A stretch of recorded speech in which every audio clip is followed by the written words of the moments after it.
merci, bienvenue à la remise des prix, je dirais, des lauréats du Praosim 2020 dans le cadre de la JIM, donc la Journée internationale des migrants organisée par le Forum sous ce format digital, sous ce format exceptionnel que nous avons voulu maintenir cette année malgré la situation, le contexte sanitaire. Donc nous savons que nous sommes un réseau dynamique, nous sommes un réseau de projets, nous sommes un réseau de personnes qui réfléchissons, qui menons les plaidoyers, mais nous sommes aussi un réseau qui aimons les moments de rencontre, de convivialité pour permettre de construire, d'avoir au niveau des réflexions, de la synergie, partage d'expériences. Mais malheureusement, comme on le sait, cette année, voilà, un certain nombre de réunions n'ont pas pu se faire en présence, mais la dynamique des réseaux, dans le cadre de la solidarité internationale, a été maintenue. Donc, cette journée internationale des migrants, pour ce qui est un premier format pour le Forum, nous a permis, dans ce cadre-là, de discuter, de parler avec différents acteurs de la solidarité dans différents pays. Et je crois que là aussi, c'est un succès pour cette journée. En tout cas, il nous reste, on est à 2/3 de la journée. On entame la remise des prix pour les lauréats du Praosim 2020 et un peu plus tard, vous aurez également, je vous invite à continuer avec nous jusqu'au bout, puisque vous allez avoir le choix sur la projection de 2 films assez intéressants, dont un qui est assez poignant, mais qui marque une certaine vérité. En tout cas, merci beaucoup, en tout cas pour ceux qui ont suivi cette journée pour arriver à ce moment hyper intéressant qui est également la remise des prix des lauréats du Praosim 2020. Donc, vous dire que le Praosim 2020, aussi dans un contexte assez difficile, parce que les associations, les OPAP, les opérateurs d'appui dans le dispositif du Praosim, font aussi des réunions d'information, des ateliers d'écriture, des suivis avec les différentes OSIM pour pouvoir les accompagner au mieux à pouvoir déposer leurs projets. Appel à projet qui a été reculé compte tenu de la situation, puisque le premier appel, l'appel devait se terminer au mois de juillet, mais nous l'avons reculé jusqu'au mois de septembre. Et ensuite, nous avons eu au mois de novembre le CEP, le comité d'études paritaires, pour valider, regarder vos projets et cette année avoir 80 OSIM, donc 80 projets qui ont été lauréats, donc qui obtiendront un financement. Mais avant d'aller sur ces 80, c'est pour vous donner aussi quelques chiffres cette année pour le Praosim. Nous avons reçu 227 projets contre 221 l'année dernière. C'est pour vous dire que, effectivement, situation difficile, mais une mobilisation permanente, constante et croissante pour les OSIM qui ont à cœur de mener leurs projets dans leur pays d'origine. Cette année, c'est 24 opérateurs d'appui, dont un nouvel opérateur qui est CapCops. Donc, bienvenue dans cet accompagnement des associations dans le cadre du Praosim. 23 à 34 pays d'intervention qui se décomposent. Alors, on va plus vous donner aussi les nouveaux pays d'intervention cette année, puisque le Praosim, les pays qui peuvent bénéficier du programme de l'appel à projet du Praosim, ce sont les pays dans le cadre de l'OCDE, donc qui ouvre un panel assez important d'initiatives, puisque l'année dernière, nous avons pu avoir un projet qui a été financé en Arménie. Donc, pour vous dire que c'est assez large, ce n'est pas simplement le spectre quand on voit par rapport aux projets dans les pays d'origine, que ce soit que dans les pays, je dirais, du Sud, mais il y a aussi des pays en Europe, dans la partie européenne, qui également peuvent bénéficier de cet appel à projet. Donc cette année, c'est le Brésil, le Pérou, l'Inde, le Gabon et la Guinée-Bissau qui sont des nouveaux pays qui ont déposé, en tout cas dont les diasporas ont déposé des projets pour le Praosim 2020. Enfin, par rapport aux chiffres sur ce slide, c'est 1 169 413 € de subventions accordées cette année, donc 80 projets financés. Mais avant de poursuivre, c'est également dire deux autres remerciements, évidemment, parce que le programme du Praosim ne pourrait pas se faire, évidemment, sans le Forim, sans les opérateurs d'appui, sans vous, toutes les associations qui ont déposé leurs projets, mais c'est aussi des partenaires financiers. Et ces partenaires financiers sont l'AFD, l'Agence française de développement, qui nous accompagne régulièrement. Auparavant, c'était le ministère de l'Europe et des Affaires étrangères, qui continue à nous soutenir dans le cadre du comité d'examen au sein de l'AFD pour appuyer les projets des structures, et notamment celui du Forum. Donc l'AFD qui continue à nous soutenir, à nous accompagner financièrement. Et cette année, un nouveau partenaire, parce que quand on va chercher des partenaires, c'est aussi pour pouvoir augmenter l'enveloppe de subventions pour vos projets. Donc cette année, nous, après un travail assez important de l'équipe du Forum, et notamment l'équipe du Praosim, c'est le SICTOM, le syndicat de gestion des déchets de plusieurs villes en Île-de-France, qui a bien voulu, dans ce cadre-là, rentrer dans ce dispositif. Donc, le SICTOM, c'est dans le cadre direct du projet, c'est 45 000 € supplémentaires. Donc, vous divisez 45 par 15, donc ça fait 3 projets, donc 3 projets supplémentaires qui ont pu être financés cette année, avec la particularité, c'est que ces projets avaient comment dire, un intérêt autour du déchet, que ce soit la prévention, la valorisation ou le traitement du déchet en lui-même. Donc, c'est un nouveau partenaire qui est rentré, donc on espère continuer avec eux pour augmenter cette enveloppe et puis bien évidemment chercher de nouveaux partenaires pour permettre aux structures, aux OSIM, aux organisations internationales issues des migrations, que vous êtes nombreux ce soir à regarder ce moment de lauréat, qu'on puisse augmenter cette enveloppe et vous permettre de financer vos projets. La répartition des projets au niveau de la France, que vous avez aussi vos opérateurs d'appui qui vous accompagnent. Donc les opérateurs d'appui sont les membres, ce sont les membres du Forum, soit en Île-de-France qui représentent 60% de ces opérateurs d'appui, et en même temps des projets qui ont été déposés dans la région Île-de-France. Vous avez 12% des projets qui proviennent de la région Auvergne-Rhône-Alpes, et vous avez 9% qui viennent de la région Occitanie, donc ce qui est important. Et vous avez un peu plus bas sur le slide, donc vous avez les différentes autres régions sur lesquelles les OSIM, donc les associations, proviennent au cours de leur dépôt du projet. Donc voilà.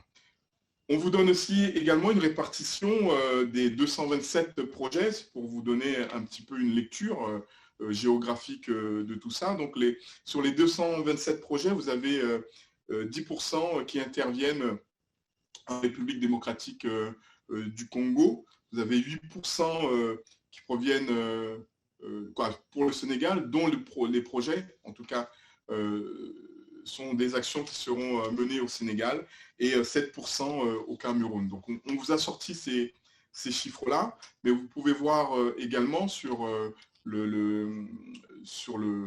map monde que vous avez. Vous avez les Caraïbes, l'Amérique latine, vous avez l'océan Indien, puis vous avez aussi des projets sur l'Asie, donc partie en Inde, le Vietnam, le Laos. Donc voilà, c'est toute la diversité, je dirais, d'origine de nos membres, et également des associations qui ont déposé les projets au nombre de 27.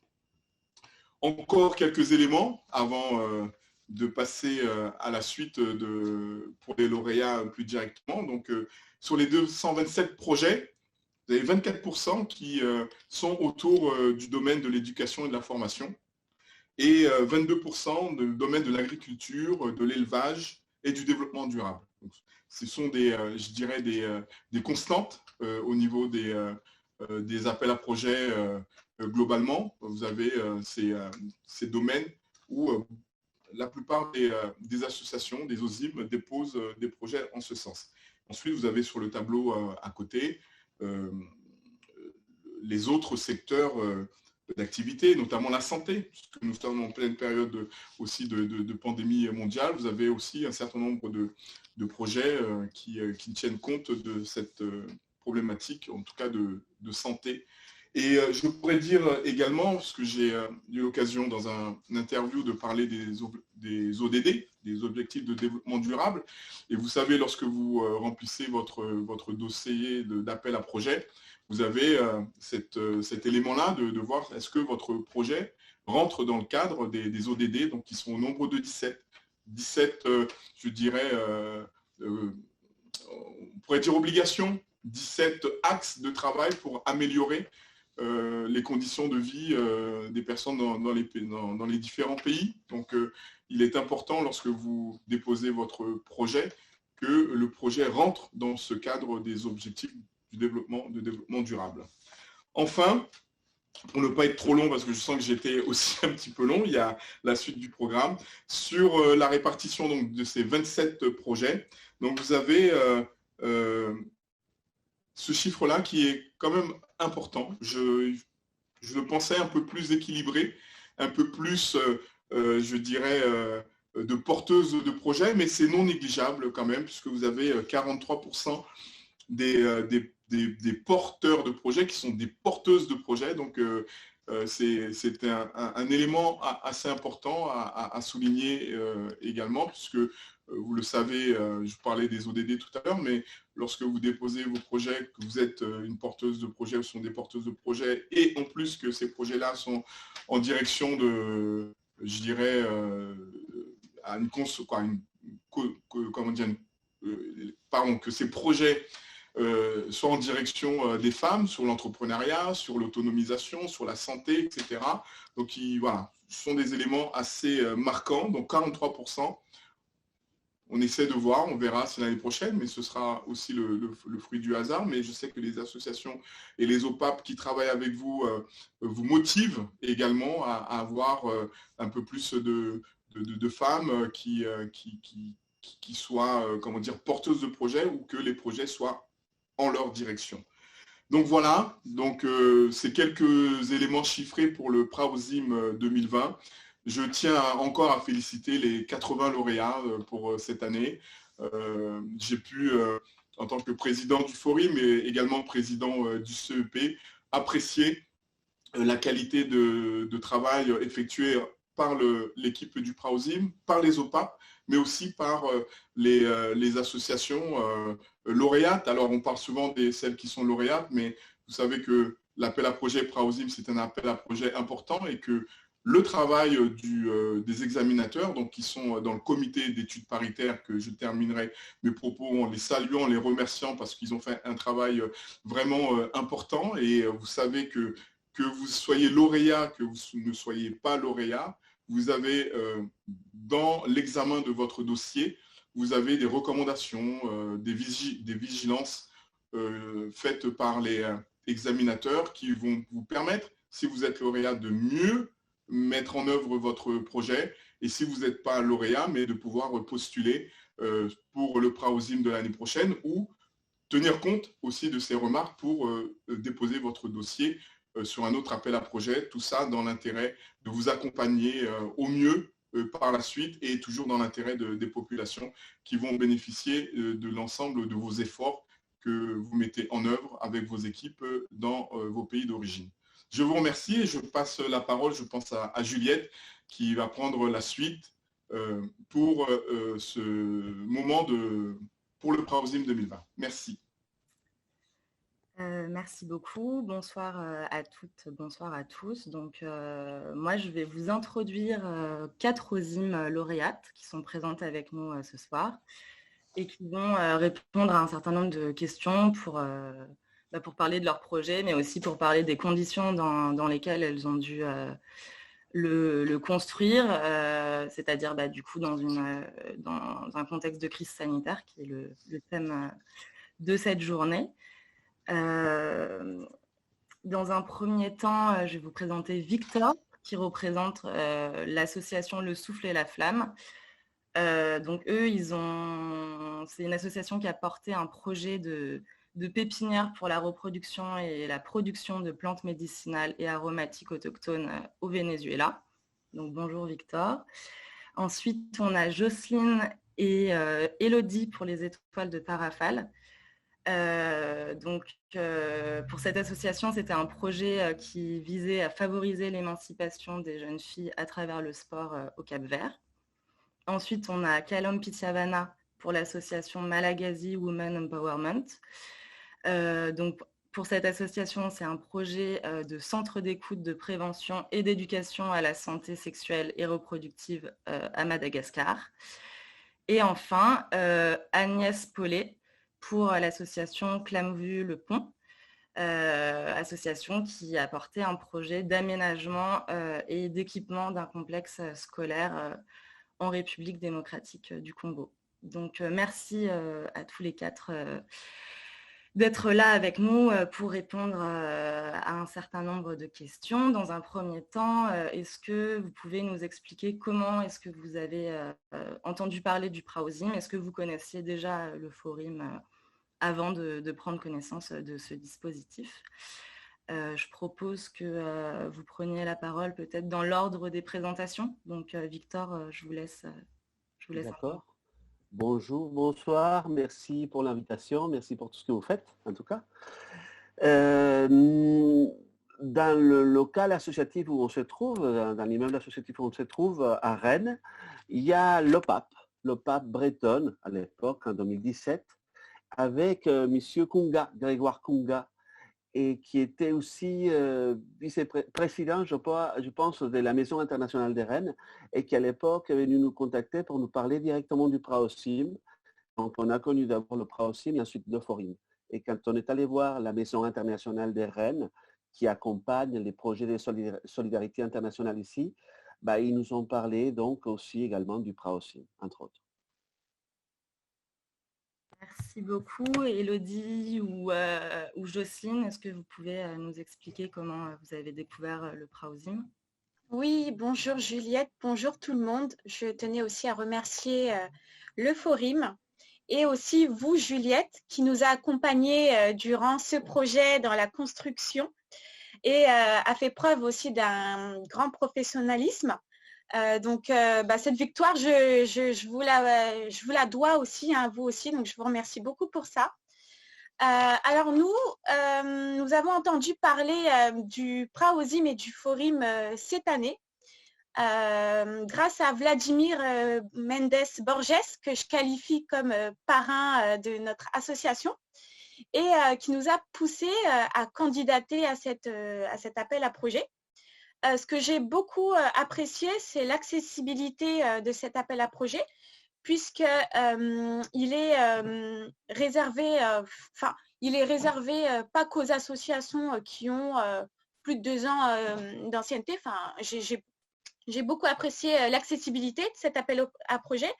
Et au fur et à mesure du projet, j'ai pu découvrir la richesse du Forim et aussi de par la Fédération des associations capverdiennes de France dont on est membre depuis quelques mois déjà aussi. Voilà. Merci beaucoup. Kalom Pitiavana. Oui, alors bonsoir à tous et à toutes et merci déjà pour votre invitation. Je suis très heureuse d'être ici pour intervenir et échanger avec vous tous et vous toutes. Concernant le Praosim et le Forim, nous n'avons pas entendu parler avant cette année. On l'a connu via notre OPAP, notre opérateur d'appui qui est FACT Madagascar. Donc, on a eu des échanges avec FACT Madagascar et ils nous ont parlé de Praosim et de Forim, notamment de l'appel à projet. Donc, FACT Madagascar, c'est un incubateur de projets sociaux à Madagascar. Donc, surtout Patrick Rakoutoumala, il nous a vraiment accompagnés dans la rédaction du dossier, mais pour l'appel à projet, mais pas que. Ils nous ont vraiment aussi accompagnés pour améliorer le projet, pour vraiment avoir un peu de concret par rapport au projet qu'on souhaite élaborer. Donc voilà. Merci beaucoup. Je vais donner la parole à Agnès. Agnès Paulet. Alors, est-ce que c'est un problème? Alors, votre micro n'est pas activé. Oui, excusez-moi. Oui, donc je disais Yengi Kieno, ça veut dire bonjour à tous en Kikongo, qui est une des langues de la République démocratique du Congo, Congo-Kinshasa. Donc notre association a eu connaissance du Praosim parce que nous sommes adhérents au réseau multi-acteurs Horizon Solidaire de Normandie et aussi lors d'une réunion avec Décode, qui est une association canaise qui œuvre pour que, comment la différence, reconnaître la différence, que la différence est une richesse. Et donc, à travers eux, nous avons eu contact avec le COSIM Normandie. Voilà, c'est comme ça que c'est arrivé au Praosim. Merci beaucoup, Agnès. Maintenant, j'ai une question par rapport au contexte de création de vos associations respectives. Est-ce que vous pouvez nous dire quand est-ce qu'elles ont été, quand est-ce que vous les avez, parce que je crois que vous êtes tous et toutes fondateurs des associations que vous représentez ce soir. Donc, est-ce que vous pouvez nous dire depuis quand votre association existe et qu'est-ce qui vous a poussé à la créer? Est-ce que c'est parti d'un besoin en France ou plutôt d'un besoin sur le terrain dans le pays d'intervention ou alors un besoin des deux, un besoin ici et là-bas? Alors, le Souffle et la Flamme existe depuis 2008. C'est une association qui, au début, n'était pas une association de solidarité internationale. C'est une association qui œuvrait pour la promotion de la tradition orale, le conte. Et quand la situation du Venezuela a commencé à se détériorer, à se détériorer plus, hein, j'étais très inquiet avec des gens qui faisaient partie de l'association et on a décidé de changer les statuts de l'association pour profiter de son ancienneté. Donc, on a changé les statuts de l'association. On a créé une autre association pour s'occuper des affaires des traditions orales, du conte, de la promotion des artistes. Et cette association, son statut a changé en 2015. Et l'association a commencé à œuvrer et localement à Rennes, de façon solidaire et pour l'animation dans les quartiers sud de Rennes, les quartiers prioritaires rennais, et également à travailler avec la Maison internationale de Rennes et avec l'OPAP régional pour donc mettre en place des projets de solidarité internationale. Or, donc l'association n'a été pas lancée pour des soucis venant de là-bas, mais elle a changé en réponse à une demande venant de là-bas. En gros, il commençait à plus avoir des médicaments, à avoir des graves problèmes de criminalité et à avoir des grands besoins dans tous les secteurs, dans tous les points traités par les ODD. Bon, voilà. Merci. Jocelyne ou Élodie, est-ce que vous pouvez recontextualiser un peu la création de votre association? Oui, alors déjà, nous sommes 6 membres fondateurs, donc 6 jeunes filles dynamiques. Déjà, 6 jeunes filles dynamiques, filles de migrants capverdiens, donc c'est très important de souligner ça. Donc c'est aussi par une volonté d'agir pour notre pays d'origine, car on a tout en fait constaté durant nos séjours en vacances au Cap-Vert, la différence de développement de notre pays et aussi la précarité qui est encore persistante dans certains endroits, notamment reculés. Et du coup, aussi, nous avons été sollicités par la directrice d'une école du Cap-Vert qui nous a fait part des difficultés que rencontraient certains de ses élèves, notamment qui allaient à l'école le matin sans avoir pris un petit déjeuner. Et donc, par rapport à ça, elle a eu l'initiative de vouloir créer une journée, donc un Noël, pour les fêtes de Noël, pour que les enfants puissent se sentir comme des rois, créer en quelque sorte la magie de Noël. Et c'est de cette action-là, en fait, qui nous a permis de décoller notre association et de définir notre mission associative. Voilà, donc on est très récent. On a été créé fin 2019 et officiellement en février 2020. Voilà. Beaucoup. Kalom Pitiavana. Oui, Alors nous, Malagasy Women Empowerment, nous sommes aussi une jeune association, donc on existe depuis environ 2 ans. Donc on a celle qui a fondé l'association, c'est Audrey Randiamanjat. Donc c'est aussi notre présidente en ce moment. Du coup, nous, on est parti d'un besoin plutôt de terrain, donc à Madagascar. On a constaté que les droits des femmes à Madagascar, il y a un retard monumental par rapport à d'autres pays occidentaux comme la France, par exemple. Par exemple, nous avons l'avortement sécurisé qui n'est pas légalisé encore. Le mariage forcé est encore pratiqué, notamment dans les endroits reculés. Le harcèlement de rue à Madagascar est très très banalisé et quotidien. Donc toutes les femmes et les filles en ont déjà vécu. Donc voilà, les droits des femmes à Madagascar ne sont pas encore acquis et du coup, nous, on est parti d'un besoin sur le terrain. Donc nous, MWE, on aimerait améliorer les conditions de vie et la perception des femmes malgaches parce que nous, on est convaincus que les femmes sont des actrices majeures lorsqu'on prend en compte les questions de développement. Et exemple, toute bête, mais qui est quand même aberrant, il suffit de taper femme malgache et homme malgache dans la barre de recherche de Google, par exemple, et on se rend compte qu'il y a une différence de représentation lorsqu'il y a les résultats de recherche sur les femmes malgaches. Voilà, c'est plutôt... voilà, les femmes malgaches sont objectifiées, sont sexualisées, donc les résultats de recherche tournent autour du tourisme sexuel. Donc nous, on veut changer tout ça. Et aussi parce qu'il y a un manque d'éducation sexuelle à Madagascar, dû au silence et au tabou, notamment par rapport à ce sujet-là. Mais du coup, par rapport à ça, ce sont plutôt les filles et les femmes qui subissent du coup les conséquences de ce manque-là. Donc on a beaucoup de violences sexuelles que ce soit dans la sphère privée ou publique. Et on a par exemple aussi l'avortement clandestin dont on ne parle pas réellement et on fait comme si c'était des actes isolés, mais en fait qui ne le sont pas du tout et qui ont des conséquences des conséquences importantes et néfastes sur la vie des femmes et des filles malgaches. Donc voilà, c'est ça pour nous. Agnès? Oui, alors Nenkamou, qui est un ethnomusicologue, un musicien, un artiste, un Massamuna Makongo, qui est un griot en fait, est arrivé en France en 2007 et il avait créé en 2001 un centre culturel qui éduque les enfants de la rue par la musique. Et voilà, il nous a embarqués dans son histoire et nous n'avons pas pu faire autrement que d'accompagner ce projet merveilleux.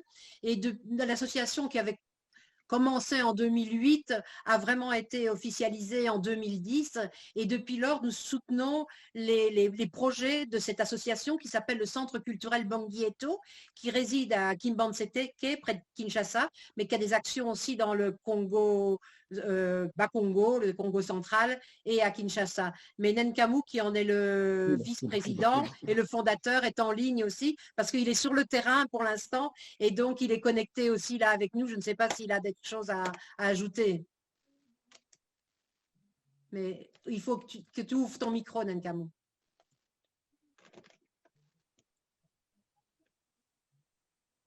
Vas-y.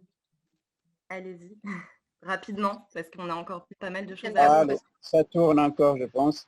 Oui, c'est très difficile parce que la liaison, il est en pleine brousse là actuellement, donc c'est pas facile.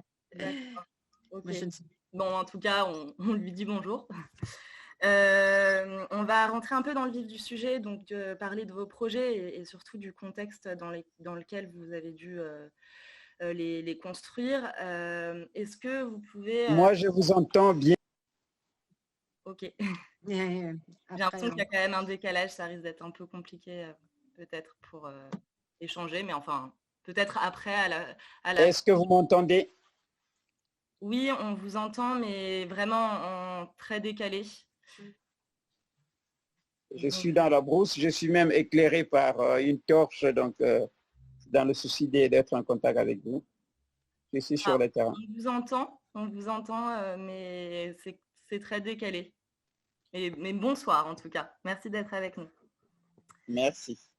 Du coup, je disais, oui, est-ce que vous pouvez nous expliquer, après l'annonce du gouvernement de fermer les frontières et d'instaurer un confinement, quels ont été les impacts sur vos projets, les impacts les plus significatifs? Alors, pour nous, pour le Venezuela, le problème s'est présenté bien sûr ici et là-bas. On est des lauréats 2019, donc on avait déjà un problème qui est un problème de la crise qui est aussi politique au Venezuela et qui faisait que les banques n'étaient pas accessibles. Il était très difficile d'envoyer l'argent déjà, de faire parvenir les aides. Donc, il fallait trouver des moyens pour faire parvenir déjà les aides et pour communiquer avec les gens. La communication devenait de plus en plus difficile avec le confinement, après les annonces du gouvernement et avec le confinement au Venezuela et la crise sanitaire au Venezuela qui était plus radicale encore parce qu'il n'y avait pas les moyens de se protéger et c'était très désorganisé. Cette crise politique est devenue beaucoup plus aiguë et les communications sont devenues encore plus mauvaises. Et les banques ont fermé et le contrôle sur les ONG qui envoyaient de l'argent, des associations tout simplement, était beaucoup plus rude. Les premiers envois d'argent qu'on a fait, le premier envoi qu'on a fait, nous est revenu sous prétexte que ce n'était pas cohérent, qu'on n'avait pas besoin de notre aide au Venezuela, quoi, et au passage, bon, voilà, on a taxé un petit peu d'argent sur l'envoi. Donc c'est assez compliqué, pas seulement du point de vue sanitaire. En plus, les gens étaient, donc, ils étaient confinés là-bas, ils ne pouvaient pas se mobiliser pour construire tout ce qui était l'infrastructure de la pépinière. Ils étaient déjà interdits d'aller agir, donc ils ont agi depuis leur maison, à créer du matériel pédagogique pour aller agir après, à s'organiser entre eux pour voir qui ferait quoi, tout ce qui était logistique, tout ce qui était intellectuel, ils ont pu avancer, mais tout ce qui était mettre les mains dans le cambouis, aller dehors, mettre les mains dans la terre, dans la brique, construire, c'était interdit. Et pour nous également, on était chacun de chez nous, mais bon, ce n'est même pas la peine de parler parce que les conditions dans lesquelles ils étaient là-bas ne sont pas comparables, quoi. Le vrai problème était à l'arrivée, pas à la source. Voilà. D'accord. Et pour vous, les étoiles de Tarrafal, quels impacts vous avez pu identifier? Alors nous, c'était plutôt positif, puisque le fait d'être confiné nous a permis justement de bien bosser sur notre projet. Donc l'impact a été ultra positif. On avait contact avec les personnes au Cap-Vert, nos partenaires au Cap-Vert, le club sportif, la mairie de Tarrafal. Les contacts étaient faits en visio. Donc honnêtement, ce confinement-là, en soi, nous a aidés à vraiment bien développer notre projet, puisqu'on a même pris le temps avec vous, Juliette, en visio, de faire les réunions, notre équipe, nous réunir régulièrement. La seule chose qui nous avait un tout petit peu bloqué, c'était en France, puisque comme beaucoup d'administrations, les banques, par exemple, étaient fermées. On a eu, c'est ce qui nous a bloqué, mais honnêtement, pour le reste, ça a été pour nous positif pour notre projet. Bon, tant mieux pour vous. Comment ça s'est passé pour vous, Malagasy, Empowerment? Oui, alors de notre côté, nous, on a l'habitude chaque année, en fait, d'avoir des personnes de notre équipe en France qui viennent à Madagascar pour faire des visites là-bas, etc. Mais avec le confinement et la fermeture des frontières, ça n'a pas été trop possible. Et du coup, nous, ça nous a impacté plutôt sur l'étude de terrain. Donc nous, on connaît la situation, mais il était assez difficile pour nous, du coup, de le quantifier, d'avoir des données dont on avait besoin, notamment pour faire le projet, pour rédiger le dossier.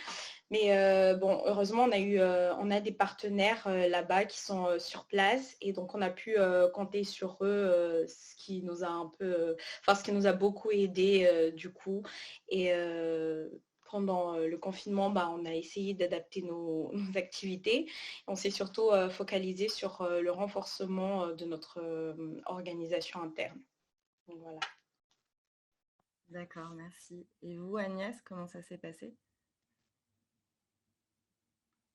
Votre micro n'est pas activé. Il y a un côté positif et un côté négatif. Kiamvu, c'est un pont. Et sur le pont, il y a deux rives. Et il y a la rive française, mais il y a la rive congolaise aussi. Et c'est des partenaires que nous avons. On n'est pas, voilà, c'est pas nous qui venons comme ONG, comme ça. Et donc, ça, c'est une chose qu'on a partagée ensemble. Et par contre, le côté négatif, c'est que, par exemple, Nenkamu, qui est là en ligne, n'a pas pu, au début, au mois de mars, partir ce qui était prévu. Nous étions plusieurs administrateurs à devoir partir en juillet, nous n'avons pas pu. Mais les choses ont continué à exister. Et après, Nenkamu est reparti au mois d'août et il y est toujours. Il n'a pas pu revenir, mais en fait, c'est un avantage parce qu'il est sur place. Et moi, le fait d'être, je prêche ça partout, le fait d'être une OSIM, c'est une richesse incontestable d'avoir quelqu'un sur le terrain qui est là, qui nous guide, qui nous évite les écueils, qui nous conseille. Et les derniers conseils d'administration de notre association que nous avons fait avec le Centre culturel Bonguieto en visio, c'était aussi un des meilleurs conseils d'administration que nous ayons eu, parce que nous avions des gens sur le terrain et des gens en France. Et peut-être sans la pandémie, nous n'aurions pas découvert Zoom. Et ça a été un apport qui, je pense, perdurera parce que c'est vraiment un plus. Voilà, il y a du bien et du moins bien. Très bien, je vous remercie pour vos réponses. On va passer, donc je vous remercie tous les quatre pour vos interventions et vos explications qui sont très riches et intéressantes. On va passer la parole maintenant à Yousra qui représente l'association Migration et Développement, qui est un opérateur d'appui dans le cadre du PRAOSIM. Est-ce que tu peux du coup nous expliquer comment s'est passé l'accompagnement dans ce contexte inédit de crise sanitaire et de confinement? Quelles ont été les difficultés, les impacts? Oui, tout à fait. Vous vous adaptez. À toi, je te laisse la parole. Alors, je ne t'entends pas très bien, Juliette, mais j'espère que ça ne coupera pas du coup. Merci. Et je suis tout d'abord contente d'être parmi vous et un grand bravo aux lauréats de cette année. Félicitations du coup pour le travail qui a été mené. Donc moi, c'est Yousra Rakrouki. Je suis animatrice au sein du pôle Solidarité internationale de l'association Migration et Développement. Et donc Migration et Développement, très rapidement, voilà, c'est une association qui mène des projets de développement au Maroc, dans la région du Souss-Massa, et en parallèle aussi voilà, des activités d'éducation à la citoyenneté et à la solidarité internationale en France. Migration et Développement donc, est opérateur d'appui du Forum dans le cadre du programme d'appui aux OSIM, donc du PRAOSIM. Et voilà, donc nous avons mené différentes activités cette année dans ce cadre-là. Donc l'accompagnement des associations au montage de projets, mais aussi voilà, des activités de formation au montage de projets, ateliers d'écriture, un accompagnement de manière générale au même titre que les autres OPAP. Et donc voilà, ça a été une année assez particulière, qui a nécessité de s'adapter, que ce soit du côté des OSIM ou des OPAP. Voilà. Et comme vous pouvez vous en douter, tout le travail d'accompagnement s'est fait à distance cette année, du moins au niveau de migration et développement, mais je pense que c'est le cas aussi pour la majorité des OPAP, ce qui a eu donc ses avantages et ses difficultés. Donc le tout s'est fait à travers des plateformes en ligne, notamment Zoom, ce qui a été voilà, plus ou moins bien accueilli par les OSIM. Mais d'ailleurs, je félicite les plus réticents qui n'ont pas eu d'autre choix que de s'adapter. Mais voilà, même les personnes qui sont, disons, moins à l'aise avec les outils numériques ont réussi à s'adapter. Et c'est vrai que du côté des OPAP, du coup, ça a nécessité d'ajouter un volet supplémentaire à l'accompagnement, disons, qui est celui de l'accompagnement à la compréhension des outils numériques pour ceux qui ne maîtrisent pas forcément. Donc voilà. Sur certains points, ça a été plus difficile de mener le travail en ligne, notamment au niveau des formations et des ateliers, parce que voilà, ça nécessite de faire des exercices, notamment, et durant les ateliers d'écriture et formation de montage de projet, ça a été un peu plus difficile de faire ce travail-là. Donc, il a fallu s'adapter, notamment parfois diviser les activités en plusieurs temps sur plusieurs journées pour pouvoir travailler, voilà, pouvoir travailler en petits groupes, ce qui n'est pas forcément très simple. Voilà, c'est pas très simple de travailler avec des gros groupes en ligne. Du coup, on a dû s'adapter de cette manière-là. Notamment pour la formation de montage de projet, on a divisé la formation en 3 temps avec différents groupes, à titre d'exemple. Donc cet accompagnement a aussi nécessité aux animateurs et animatrices de proposer des échanges plus dynamiques, d'avoir une très bonne organisation pour assurer une fluidité dans les échanges, notamment d'être plusieurs et pour pouvoir, voilà, qu'une personne puisse gérer l'animation, une personne puisse gérer le côté un peu logistique, disons. Voilà, on a aussi dû se rendre un peu plus joignable en tant qu'OPAP auprès des OSIM et organiser les temps différemment pour faciliter l'accompagnement.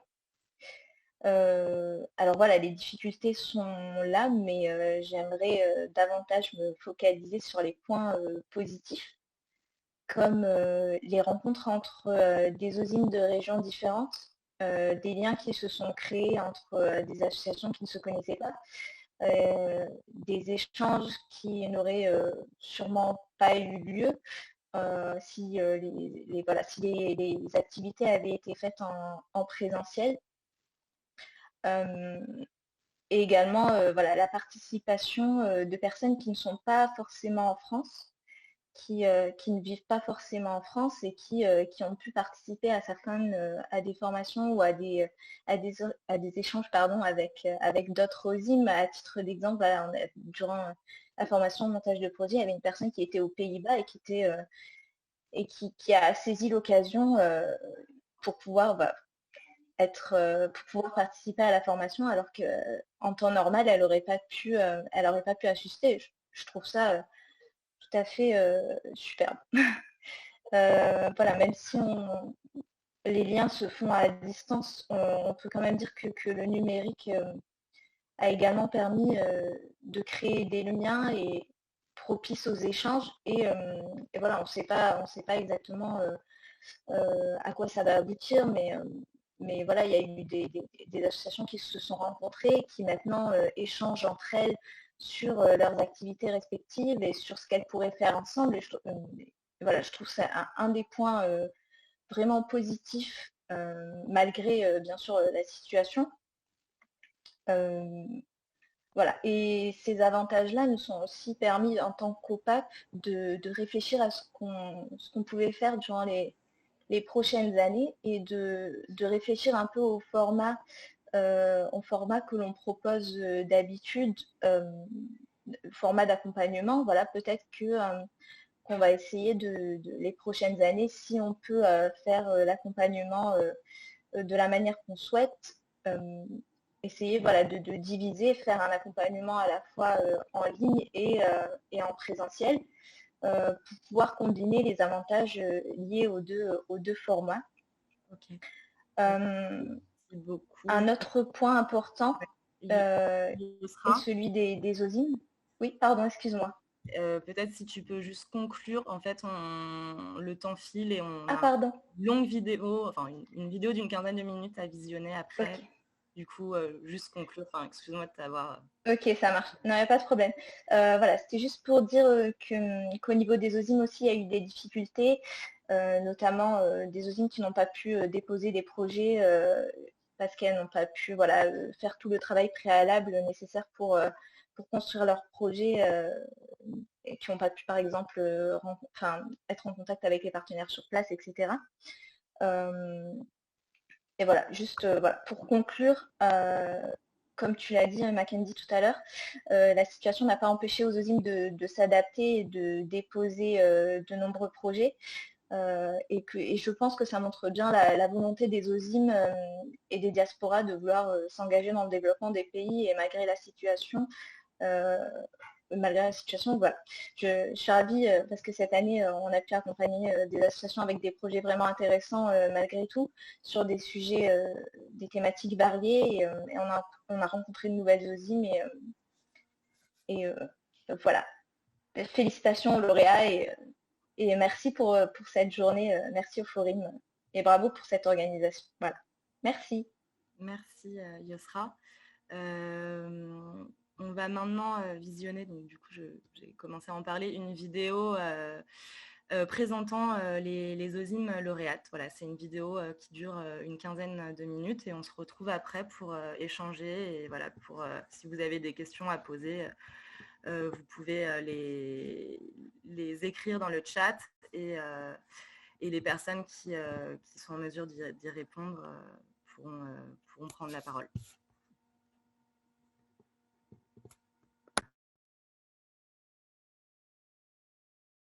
Mesdames et messieurs, bienvenue à la deuxième édition de la Journée lauréat PRAOSIM 2020. Nous sommes heureux de partager les résultats de l'appel à projet PRAOSIM malgré une année 2020 particulière. Le Forum a reçu 227 projets au total, avec 24 opérateurs d'appui, membres du Forum, pour accompagner les associations.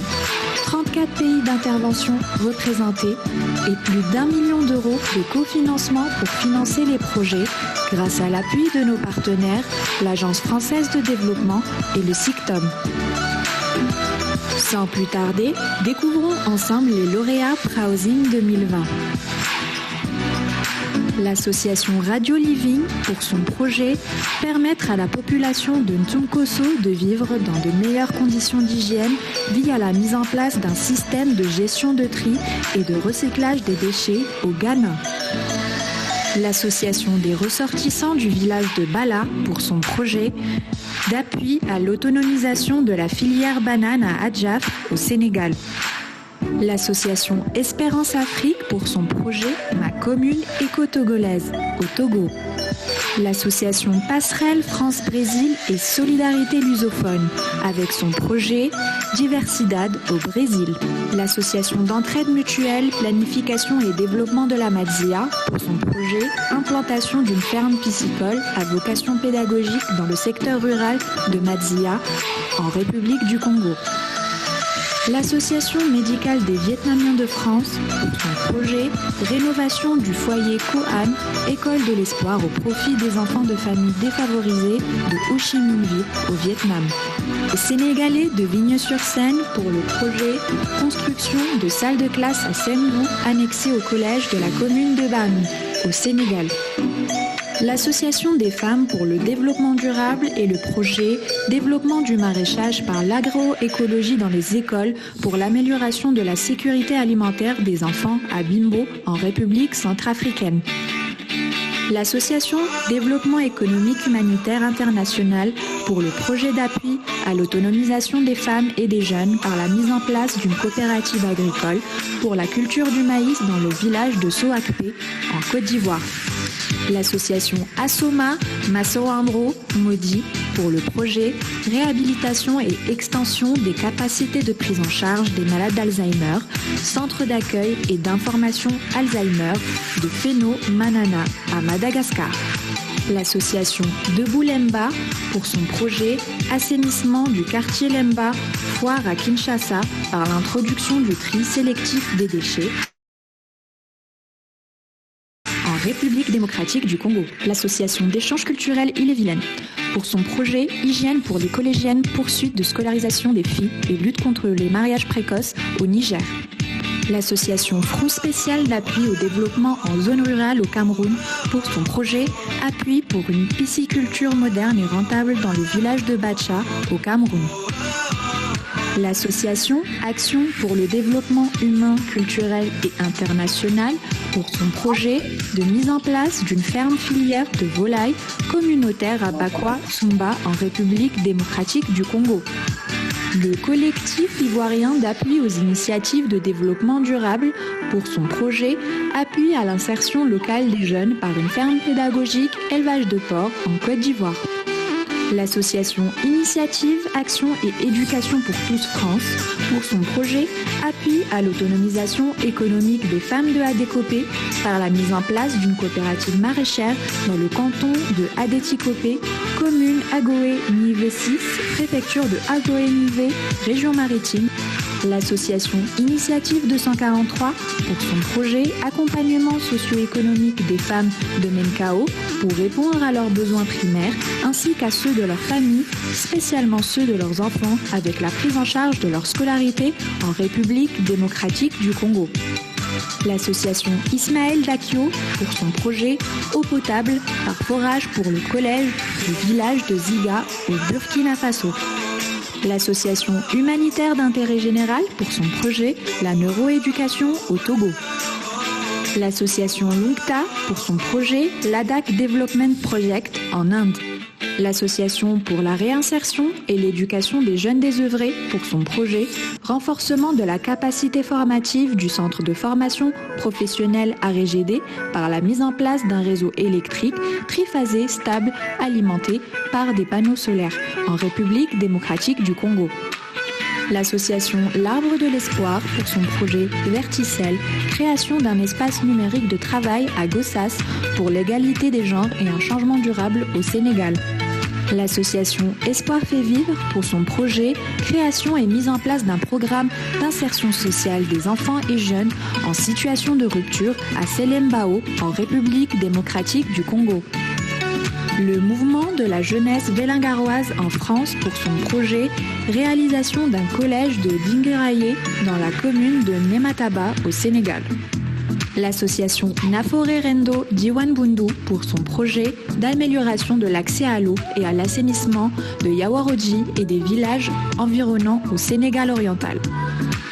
L'association Cacao pour la paix pour son projet implantation d'une ferme école pilote cacaoyère en République du Congo. L'association Médecins d'Afrique pour son projet de redynamisation de la santé scolaire dans la commune urbaine de Koya en Guinée. L'association Les Étoiles de Tarrafal pour son projet favoriser l'émancipation des jeunes filles de Tarrafal à travers le sport au Cap-Vert. L'association des ressortissants de Togoué en France pour son projet collaboratif de modernisation et d'électrification de la radio rurale locale de Togoué en Guinée. L'association pour le soutien aux initiatives de développement local pour son projet de mise en place d'une activité génératrice de revenus pour le groupement pour l'action contre la famine et la pauvreté au Tchad. L'association tunisienne pour l'éducation prénatale pour son projet Un accouchement en douceur pour un monde meilleur, troisième et dernière phase, humanisation des soins de santé maternelle et infantile, plaidoyer et formation de formateurs en Tunisie. L'association Gojam Avenir Enfants Éthiopie pour son projet Accès à l'alphabétisation pour les enfants de Kwacheboa en Éthiopie. L'association Mosaïque pour son projet d'alphabétisation des femmes et soutien scolaire en milieu rural, insertion par l'activité économique en Côte d'Ivoire. L'association Harmonious Initiative pour son projet USAFIOP, amélioration des conditions de vie en milieu rural de Djikombi par la construction de latrines améliorées, objectif de développement durable numéro 6 au Rwanda. L'association Le Capoquier pour son projet mise en place d'une activité maraîchère de contre-saison au Burkina Faso. L'association Masada pour son projet renforcement des capacités d'un club de prévention spécialisé en Tunisie et mise en place d'une plateforme de coopération franco-tunisienne de la prévention spécialisée en Tunisie. L'Union générale pour le développement de Ouida pour son projet Développement des compétences et qualifications professionnelles pour l'autonomisation économique des filles et des filles mères en péril social à Ouida, au Bénin. L'association Zanglais 4e en action pour son projet Sauvons la plage de Zanglais, 4e section communale de Saint-Louis du Sud en Haïti, long de 2 km en Haïti. La Fédération de la diaspora haïtienne de Gantier pour son projet d'appui aux agricultrices et agriculteurs de la première section communale Galette-Chambon, commune de Gantier, par la réhabilitation du système d'irrigation et l'installation d'un système solaire de pompage d'eau souterraine en Haïti. L'association Haïti en vie pour son projet Combi pour une transition agroécologique des exploitations agricoles familiales en Haïti. L'association Cultude pour son projet création d'un centre social et culturel Maboupi dans la ville d'Edea, au Cameroun. L'association Amis du LJR en France pour son projet contribuer à combler les besoins alimentaires de 130 élèves les plus nécessiteux par la réhabilitation du réfectoire et l'apport d'un repas à midi pour une meilleure capacité d'apprentissage des élèves du lycée Jacques Rabé-Mananjara à Madagascar. La coopérative en intelligence économique et communication électronique pour son projet Action de formation à la prévention et lutte contre les maladies infectieuses dont le Covid-19 au profit des personnels soignants hospitaliers de la province de Bến Tre, delta du Mekong, au Vietnam. L'association Ensemble construisons l'avenir dans nos terroirs pour son projet d'appui au développement du périmètre maraîcher à Sénou-Débou, au Sénégal. La Maison de la citoyenneté mondiale pour son projet Optimisation agricole pour la sécurité alimentaire et le développement en Guinée. L'association Moi Mukanga Petit Troupeau pour son projet Contribution à l'amélioration de l'accès aux soins de santé et au bien-être des populations de la sous-préfecture de Sibiti par la réhabilitation de la maternité du centre de santé Intègre d'Indo en République démocratique du Congo. L'association SOS Madagascar pour son projet Amélioration de la formation professionnelle et de l'insertion des personnes handicapées mentales via un projet d'élevage porcin et de jardin potager à Madagascar. L'association Awerewa International Development pour son projet créer une première dynamique économique dans l'enceinte du village tout en aidant la population à sortir de la pauvreté en améliorant les ventes des productions locales au Ghana. L'association Perles du Monde pour son projet Une école pour Agotine Zenonu au Togo. L'association Diaspora Alébé pour le développement et la solidarité pour son projet Insertion socio-économique des jeunes diplômés chômeurs de la commune de Bogué en Mauritanie. L'association MAD H2O pour son projet Améliorer les conditions sanitaires et d'éducation des 2000 habitants de Morarano-Ouest et ses environs à Madagascar. L'association Entraide pour le développement et l'assistance mutuelle pour son projet Accès à l'école pour tous, créer les conditions d'une réussite pour tous en réduisant les écarts liés à la discrimination par le déterminisme social, le genre et le handicap en Mauritanie. L'association Rivière Al-Kautar pour son projet Soutenir la réinsertion par l'entrepreneuriat des femmes et jeunes en milieu rural africain au Maroc. L'Association pour le développement durable par l'agriculture biologique, l'éducation et la formation professionnelle pour son projet d'extension d'exploitation maraîchère biologique et écologique à Djelmaël. L'association Agir pour Afrique meilleure pour son projet permettre à la population de Sefui-Bouanzane et les villages voisins d'avoir accès à la consommation de l'eau potable au Ghana. L'association Enfants du Sourire Khmer pour son projet Alimentation en eau potable à Kep au Cambodge. L'association Sauver les enfants pour son projet Élevage de porcs dans la commune de Achiam Kwanta au Ghana. L'association Ponotio Solidarité et Développement pour son projet Création d'un centre de formation professionnelle pour l'autonomisation des jeunes femmes 18 à 30 ans déscolarisées en Côte d'Ivoire. L'association FIATOP pour son projet Formation à l'entrepreneuriat, accompagnement au financement de projets et renforcement des capacités de jeunes en situation de handicap au Cameroun. L'association Marena Renmou pour son projet Aménagement anti-érosif pour la défense et la restauration des sols à Marena au Mali. L'association Grain de Sénévé du Hauts-de-France pour son projet L'assainissement pour un mieux-être des familles de Vaux-Pédagogie au Togo. L'association Young Talent Build by Sport pour son projet Sport Agro pour les populations de la préfecture d'Agni au Togo. L'association Alliance de développement et de solidarité pour son projet L'extractivisme du miel, produit non ligneux à Ndoumalé Sud au Cameroun. L'association Fegaye pour son projet Amélioration des conditions de scolarisation et d'apprentissage des jeunes filles en milieu scolaire dans le village de Guindi au Tchad. L'association Awasset pour son projet Renforcement d'un centre éducatif pour les enfants défavorisés dans la ville d'Accra au Ghana. L'association Apoyo Urbano pour son projet Cap ou pas Cap ODD, création d'une école atelier pour la formation et l'aide au démarrage d'activités économiques autour de la pêche artisanale et le tourisme de proximité à Villa El Salvador au Pérou et sensibilisation ECFI à Saint-Pons en France. L'association Zokwezo pour son projet mise en place d'une bibliothèque multimédia à Saï-Saboua au Niger. L'association Alliance pour le développement durable économique et social du Sénégal pour son projet création d'une exploitation bovine et d'un centre de formation pour femmes au Sénégal. L'association Tiambu Le Pont pour son projet aménagement et équipement du complexe scolaire Mbongueto à Kimbanseke en République démocratique du Congo.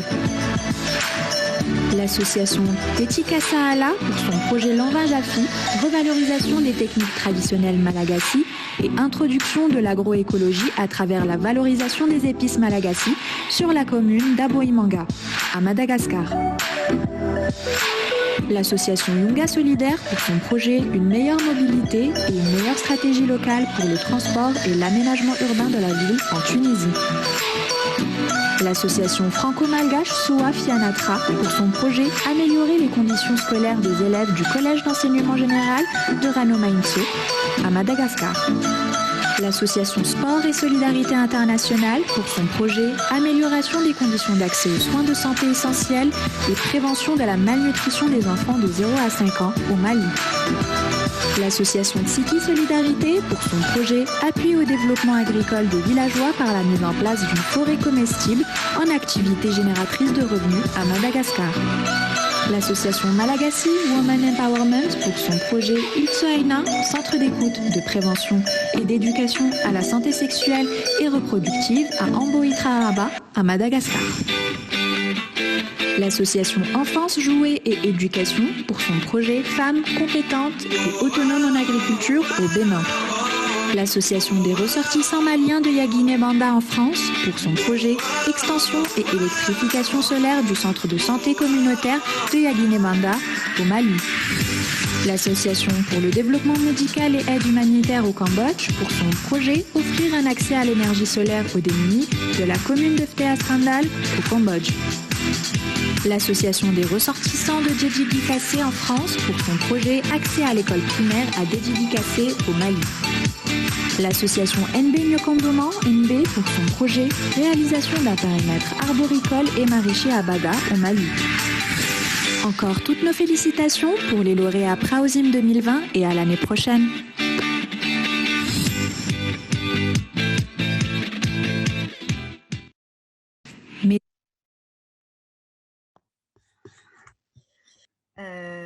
Déjà, bravo à toutes ces OSIM lauréates qui nous ont été présentées. Bravo pour vos beaux projets qui ont été construits dans un contexte quand même assez compliqué. Là, c'est le moment de poser des questions sur le Praosim ou sur... vous pouvez aussi poser des questions aux OSIM qui ont pris la parole tout à l'heure ou à Yousra qui est opérateur d'appui. J'ai vu passer déjà quelques questions pendant la diffusion de la vidéo. Normalement, toutes les questions ont eu une réponse de la part de Lamine ou Paul. Je crois qu'il y a une réponse qui est pas dans le chat, mais qui est dans la partie questions-réponses, qui vient de l'association ADHCI à propos pendant la réalisation du projet sur le terrain, est-ce que le Praosim peut accepter une invitation dans un des pays de réalisation du projet? Je ne suis pas sûre qu'on ait répondu à cette question-là. Du coup, je ne sais pas, Paul ou Lamine, si vous voulez répondre.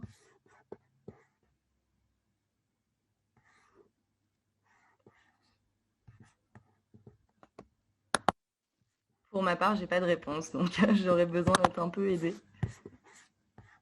Peut-être en attendant qu'il y a un microphone, que les microphones s'allument, je voulais juste rendre hommage parce que la personne qui est le cœur central de l'association locale qui accueille le projet au Venezuela, pour notre part, on a appris hier qu'il y a le Covid-19. Donc j'ai oublié de dire ça, c'est important de le dire justement.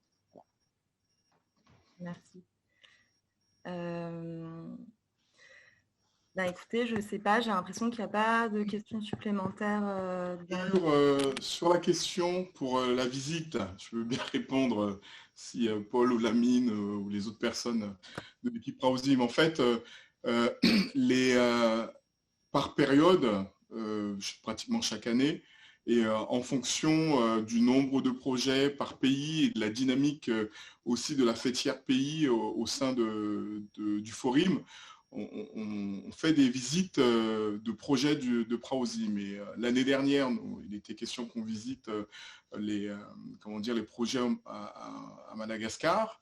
Donc, cette année, en tout cas, on verra pour 2021, mais de toute façon, c'est une visite terrain Praosim qui est reculée, mais il est d'habitude à ce que le Forum, avec une fêtière pays ou une structure ou un OPAP ayant accompagné un certain nombre de projets dans un pays, qu'on puisse organiser des visites terrain. L'année dernière, c'était en Côte d'Ivoire, voilà. Et cette année, on devait aller à Madagascar, donc on va reporter pour 2021 et on verra au fur et à mesure qu'on ait des visites terrain. Alors, pour faire des visites de projets Praosim, évidemment, il faut que le pays où se sont déroulés les projets ait un nombre de projets assez significatif pour pouvoir faire ces visites de terrain. Mais voilà, en dehors de ces moments de visite terrain Praosim accompagnés de ce qu'on appelle une RIS, Rencontre internationale Sud, avec les membres du Forum, donc les fêtières pays, voilà, ce sont des possibilités de voyage sur les territoires et donc de visite des projets. Merci pour cette réponse. Je crois qu'il y a une autre question par rapport aux lauréats de cette année pour savoir quand est-ce qu'ils pourraient candidater à nouveau aux appels à projets du Forum.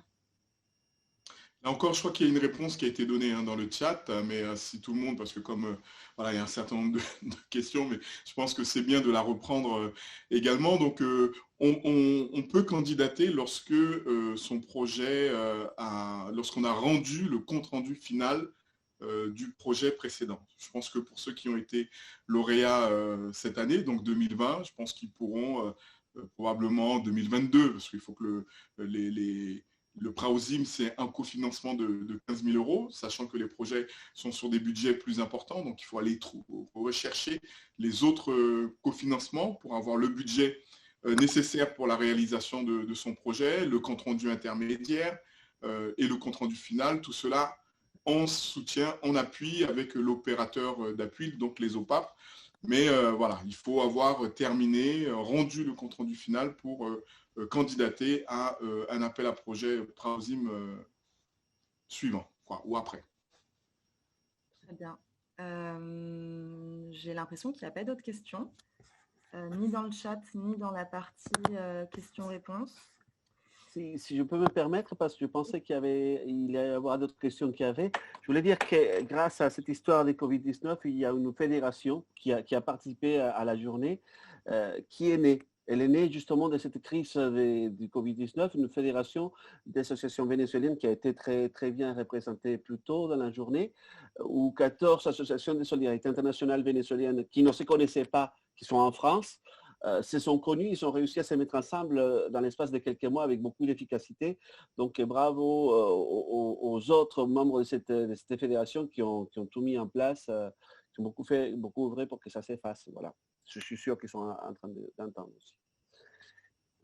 Merci Victor. Victor, je profite de cette remarque de ta part. Effectivement, une fédération d'associations de la diaspora vénézuélienne. Et c'est vrai que c'est, en tout cas pour le Forim, c'est un aspect important, puisque c'est une fédération qui se construit, que nous accompagnons et qui, normalement, nous l'espérons, dans quelques mois, seront membres du Forim. Il faut savoir que, alors, on a un public qui est très orienté, le Praosim, donc l'appel à projet Praosim, qui est un des éléments d'activité important au niveau du Forim, mais on a aussi l'autre partie, qui la structuration du milieu associatif qu'on appelle le SMA, et c'est à travers ce programme SMA, aussi cofinancé par l'AFD, et qui nous permettent de structurer, d'accompagner les diasporas, d'accompagner les associations pour qu'elles forment des fêtières, pour qu'elles forment des fédérations pays. Et nous sommes en discussion également avec le Cap-Vert. Je pense à, voilà, c'est en phase d'être finalisé pour que cette fédération puisse adhérer là, prochainement au Forim. Et l'année dernière, c'est le FAC, je crois que 2018 ou 2019, c'est FAC Madagascar, donc cette nouvelle fédération, vous voyez, les projets, opérateurs d'appui, et puis nous avons une des personnes de FAC Madagascar, qui est Patrick Rakoto-Malala, qui est donc avec moi au niveau du bureau, qui est le secrétaire général. Donc voilà, il y a une dynamique, une volonté du Forim, il y a le Praosim, voilà, c'est un point important, mais il y a aussi ce qu'on appelle le SMA, la structuration du milieu associatif, pour accompagner toutes ces associations à se former en collectif, en fédération, pour intégrer la dynamique du Forim, porter notre plaidoyer pour nos pays d'origine, mais également, il ne faut pas qu'on oublie, on a vu tout à l'heure, tout au long de la journée par rapport à la GIM, qu'il y a l'accompagnement également de nos compatriotes, des ressortissants de nos pays, de nos communautés. Donc le Forim, c'est sur les deux axes, le ici et le là-bas. Donc là, on était sur le là-bas avec les projets du Praosim, l'appel à projet Praosim, mais le ici, c'est le programme SMA pour accompagner les associations pour qu'elles se montent en fédération, sur les questions de citoyenneté, de solidarité locale, etc. Voilà. Merci beaucoup pour ces précisions. On va prendre une dernière question et puis après, peut-être que je repasserai la parole à Mackenzie pour la conclusion. Et puis, ce sera le moment de se quitter ensuite. Il y a une question par rapport aux non-lauréats sur les motifs de refus. Peut-être que Paul, tu peux... quand est-ce que ces motifs seront communiqués? Alors, merci Juliette, merci pour cette question.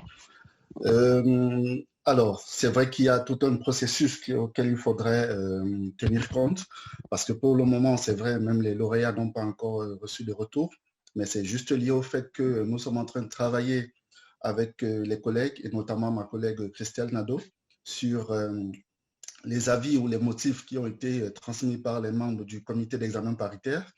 Donc, il y a tout un compte rendu qu'il faudrait rédiger par OSIM et aussi le compte rendu de la grande réunion qui s'est tenue le 26 novembre dernier. Et une fois que cela sera fait, on va transmettre le compte rendu au comité d'examen paritaire, disons avant d'aller en vacances. Et une fois que cela sera validé par le comité, donc à la rentrée, on commencera les différents processus, à la fois transmettre les avis aux OSIM non lauréates, mais aussi les avis qui ont été transmis pour des OSIM lauréates, parce qu'il y a également des avis à la fois des points d'amélioration et des recommandations pour des OSIM lauréates, donc ce serait toujours bien pour des années à venir. Donc voilà un peu ce qu'il y aura pour la suite. Et ma collègue justement est en train de travailler sur des mails qu'elle vous enverra vraisemblablement la semaine prochaine, notamment pour les OSIM lauréates. Et il faudra répondre plus vite parce que c'est des informations qu'on doit transmettre à la fois à nos différents partenaires, notamment l'Agence française de développement, et aussi qu'on doit consolider à notre niveau pour pouvoir élaborer les conventions qu'on signera vraisemblablement à la mi-janvier. Donc, félicitations aux lauréats. Et pour les non-lauréats, ne vous découragez pas, le prochain appel sera pour bientôt. Donc, bon courage et surtout, je félicite aussi, puisque je suis en charge des opérateurs d'appui, Je dis un grand bravo pour les opérateurs d'appui parce que tous les opérateurs d'appui cette année ont eu au moins un lauréat, ce qui n'est pratiquement jamais arrivé. Donc, il y a vraiment un gros boulot qui est fait au niveau des opérateurs d'appui et que je remercie et que je félicite, qui sont d'ailleurs mobilisés ce soir et qui sont avec nous. Merci et bravo à tous et à toutes. Merci Paul. Du coup, peut-être Mackenzie, une conclusion. Moi, je vous dis, je remercie le Forum pour l'organisation de cet événement. Bravo aux OSIM lauréates. Merci aux 4 OSIM qui ont accepté de participer à cette cérémonie des lauréats et à répondre à nos questions. Merci à Yousra pour être intervenue en tant qu'OPAP et merci à toutes les personnes, tous les nombreux participants qui ont écouté, posé des questions. Voilà, je vous souhaite une bonne soirée et Mackenzie, je te laisse la parole. Merci Juliette. Voilà, donc les derniers mots, je dirais, pour cette phase des lauréats. Et j'ai découvert avec vous la vidéo concoctée par l'équipe Praosim, donc qui vous ont accompagné également aussi bien au niveau pour les OPAP, mais aussi au niveau des OSIM par la suite, qui vous ont accompagné à leur manière pour cet appel à projet Praosim. Vous voyez, on a renforcé l'équipe du Praosim puisque la mine, ils étaient 3, 4, maintenant ils sont, je crois, 7, si je ne me trompe pas. Donc voilà, c'est vraiment une équipe qui devient importante parce que c'est un appel au projet qui devient de plus en plus important et on va également solliciter, on continuera à solliciter des partenaires financiers dans l'objectif de pouvoir, au lieu que la vidéo fasse 15 minutes, l'année prochaine, on va se donner peut-être un petit challenge pour dire 20 minutes. Ça veut dire 20 minutes, peut-être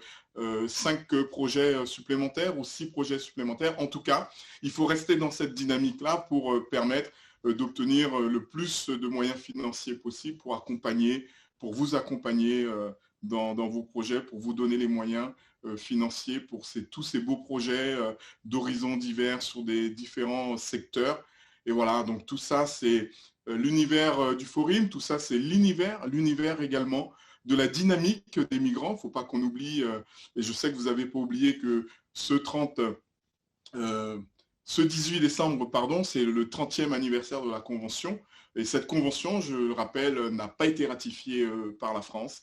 L'année dernière, nous avons écrit au président Emmanuel Macron. Nous allons le faire à nouveau. Nous avons eu l'honneur ce matin d'avoir un petit mot en vidéo de Madame Elisabeth Moreno, qui est ministre au sein du gouvernement du président Emmanuel Macron. Donc, j'espère, à travers elle, à travers tout le réseau qui s'est mobilisé, qu'on va pouvoir faire remonter cette demande, parce qu'il paraît anormal pour qu'en France, pays des droits de l'homme, pays des droits humains, parce qu'il faut qu'on change aussi nos appellations, parce que je disais les sans-papiers, tout ça, il faut qu'on arrête ces mots-là, il faut qu'on change, parce qu'on invisibilise les personnes. Donc le pays des droits humains doit ratifier la Convention pour le 18 décembre qui tient compte sur le droit des personnes migrantes et de leurs familles. Merci à tous, merci à l'équipe du Praosim. Je ne vais pas tous vous citer, mais vous savez que vous avez fait un gros travail, un gros challenge encore cette année pour le Praosim et pour la Journée internationale des migrants. Je vous souhaite une bonne soirée. Surtout, attendez pour 20h, vous avez vraiment 2 films intéressants qui vont vous être qui seront proposés. 20h arrive, donc le couvre-feu, donc voilà, vous êtes à la maison tranquillement, prenez un petit thé, un petit encas, ou prenez le temps de manger quelque chose et revenez sur votre espace pour assister à ces 2 séances. En tout cas, vous aurez le choix. C'est des séances de films qui vous est proposé dans le cadre de la GIM 2020. Merci, à bientôt et salutations chez vous. Restons prudents et passez de